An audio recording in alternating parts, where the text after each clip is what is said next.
Yo, what's going on there, folks? It is What the Fuck Wednesday, and this is the new set of routines. You're going to be doing this for 4 weeks.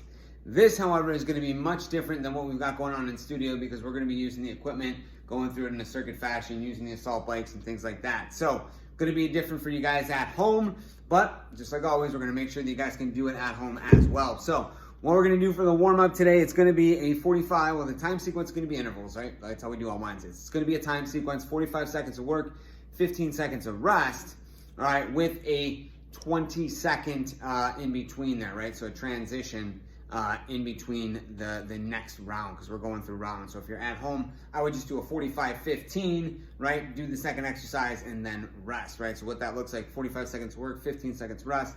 The B part of the first grouping, do that for 45, rest for 15, and then carry on that additional rest going into the next round.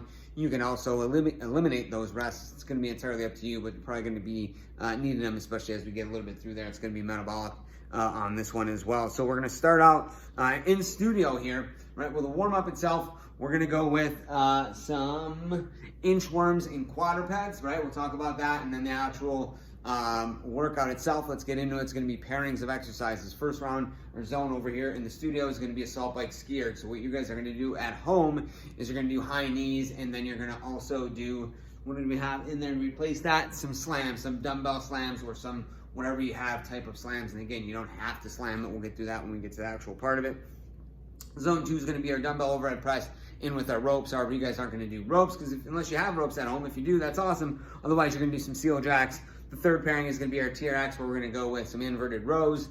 But again, you're not going to do that unless you have a TRX. You can do that. Inverted rows and our Y raises, which again, you can do at home with the dumbbells. We'll show you that. And then the last one is going to be our back squats. We're actually going to be using the back squats here, and then we're going to alternate with a plate reverse lunge, or in your case, if you want, hold the dumbbell either here, out, or overhead, however you want to use the dumbbell or the plate, if you do have a weight plate, into alternating reverse lunges. All right, and that's what that's going to look like. So at home, we're going to go through the actual warm-up. It's going to be our inchworms. We're going to get our feet hip distance apart here, all right, or hip or inside, hinge at those hips. If we can, keeping the feet planted, we're going to bend, hinge at the hips. We're going to walk it out into this plank position, and then we simply, let's get back in the screen, we walk it back to the top. You're going to get your 5 inchworms, right?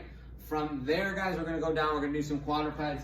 So we're going to get down on the balls of the feet, the knees, as well as the hands. We're going to make sure that our core is activated. We activate our abdominals, right? Expand out the belly, draw the diaphragm, make ourselves nice and big there. We're going to have the chest and lats also engaged. Left hand's going to be on the left ear, and I'm moving not just my head and neck, but I'm also moving through the shoulders as I open up through there, trying to get that elbow as close as I can. Again, trying to open up as much through this thoracic spine, bring it back down, 5 on one side, 5 on the other, and you're going to go through that one twice.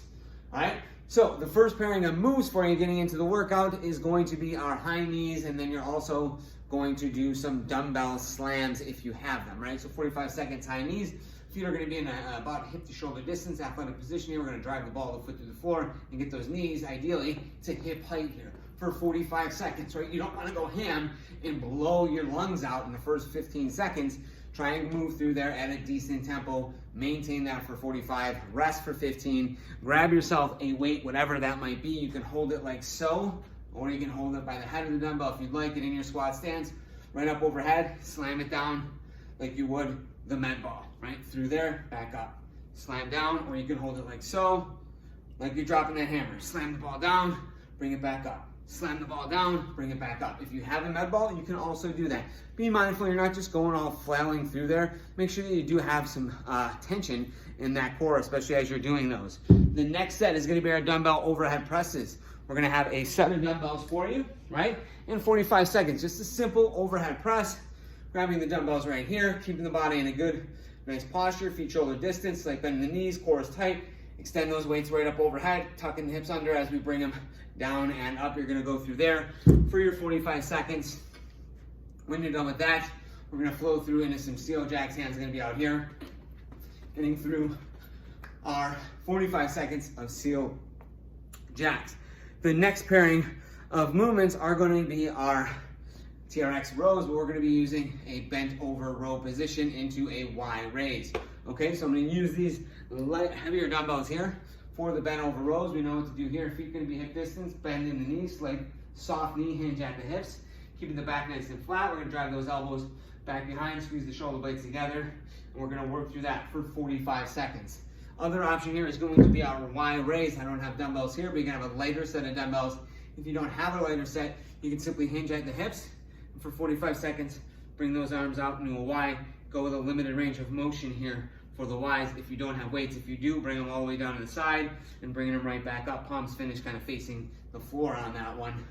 For your 45 seconds, hitting the muscles of the mid upper back, and then especially the rear delts and upper back on those Y raises. Before, folks, you finish out with your squats and then reverse lunges. So whatever you have at home, I would recommend using. If you can go with a dumbbell front squat, if you have a barbell at home, you can use that. We're gonna go for the 45 seconds. Right, I've got a double set of dumbbells here. I'm gonna keep the weights out in front of me, hinge at the hips, bend at the knees, get through those 45 seconds of your squats. From there, either keep the weights, go with a little bit lighter weight. You're gonna, when you're alternating reverse lunges, right from there, taking that step back, dropping that knee, keeping the body in alignment, right? From the heel, toe, knee, and the hip. Show you guys from a lateral position here. Weight's gonna be off the chest. Take that step back, drop the knee to the ground, come right back up, and work through there. Soft touch of the knee comes back up, and you continue through there. You're gonna roll through that baby for a total of 3 rounds. Should take you close to about that 28 minute mark there. Once again, gonna get the muscles burning. You're gonna feel good from that one.